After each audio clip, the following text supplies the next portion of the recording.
Okay, so I've been holding off on doing any of these tactical games, and I've got a bunch of them now built up in my pile. The BAR ones, a Great Battles of History one. For whatever reason. But it took me a while to get back through the rules. This is Nothing Gained But Glory. It's part of the Musket and Pike series. I really enjoyed Gustavus Adolphus the Great. And so I picked this one up. I think I pre-ordered it actually, along with a bunch of ones that aren't printed yet.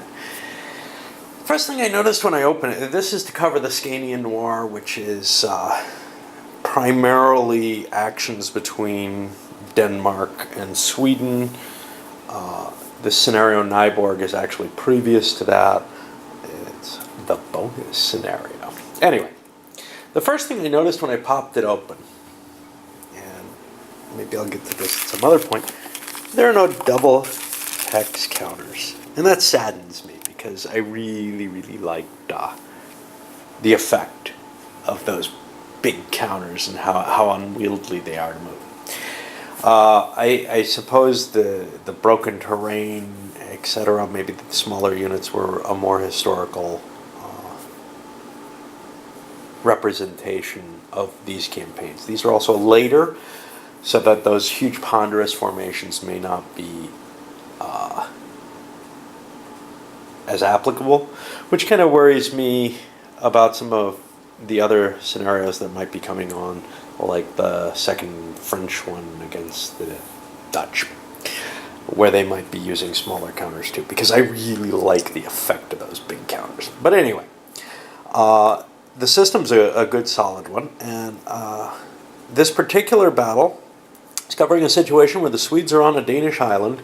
The King of Sweden had conquered Copenhagen in an earlier war, and had gotten peace conditions that were good, but he then regretted them and attacked during a truce and started another war, and this one didn't turn out very well at all for him, but the peace ended up leaving things pretty much in the status quo because there are other major powers. Primarily Sweden was France's client at this point still. Alright, so what do we have? Well, for the most part we have a smaller looking Swedish line running and presumably on the defensive. They're all in make-ready orders. They did not withdraw to the fortification because it's in bad repair, and decided to face the coalition force. The coalition force, I believe, is made up mainly of Dutch and Danish troops. And the Dane, it's commanded by Danes. It's got a command problem in that there are two main army leaders or whatever, corps leaders. One, Eberstein, and the other one, Schack. If I can find him. There he is. Didn't really agree with each other. And Eberstein has the front line, and his units are under charge orders, and they cannot actually change those until they engage. They have to charge the Swedes. Schack, his entire line is considered finished, which means it's not going to act in the first turn, and it's also all on received charge orders, so they're not going to engage as heavily. As a matter of fact, received charge only allows you to move one space in the game. Anything else? What? So I don't remember these little boxes in the last game I played. I'm not going to use them because I kind of like having things on the map. There's also these little counters to indicate which wing is which. I'm happier just putting the orders right on the map, and that's what I'm used to, and it's fine. But if that was something you wanted, you'll be seeing that showing up, I guess, in the newer versions. We also have a turn record track right on the map. even though there's one built in here. I don't know how many of the maps are going to have that. This has, I don't know, either 7 or 8 battles. 1, 2, 3, 4, 5, 6, 7 battles total, 6 of which are in the Scandinavian War. Not a lot of changes to the rules, but there are a few. The living rules are online, I guess, and nothing that really shocked me, mainly clarification type things. I find these rules very pleasing to read. However, I did have a hard time getting through them. I think they're good rules though, particularly GMT wise. And we got the player aid card, which looks about the same as always. So the terrain effects chart keeps growing each scenario. I don't know how valuable that concept is. I kind of think they ought to leave out terrain that doesn't apply to that game. But I guess as the charts change, etc., they want to make sure to keep all the changes in one place and might as well give you all the terrains. At some point or another, they're going to run out, though, of space. All right, so I'm looking forward to this. I remember really enjoying the system before, and I hope to have a good time playing this one out and seeing what happens. So, an engagement has begun with Quast's infantry wing of, what's his name, Eberstein, engaging the left flank of the Swedish side. The terrain that the Swedes are set up in precluded me from trying to intercept through these hedgerows, etc., and a bit of a stream. That looked really, really unpleasant. So I unleashed the artillery fire that did a formation hit and a morale check, but now we've got the cav charging into very little, some musketmen, which isn't going to do much here. So that cav broke through. There was no, I mean, you don't even need a die roll with a light infantry of only 1 strength point. The guns were captured. The heavy infantry next to it got to fire out its flank, but it missed.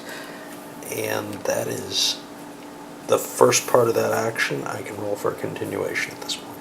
So we see Eberstein's wing of his command smashed into the right flank of the Swedes, and this is one of his cav units that pushed through.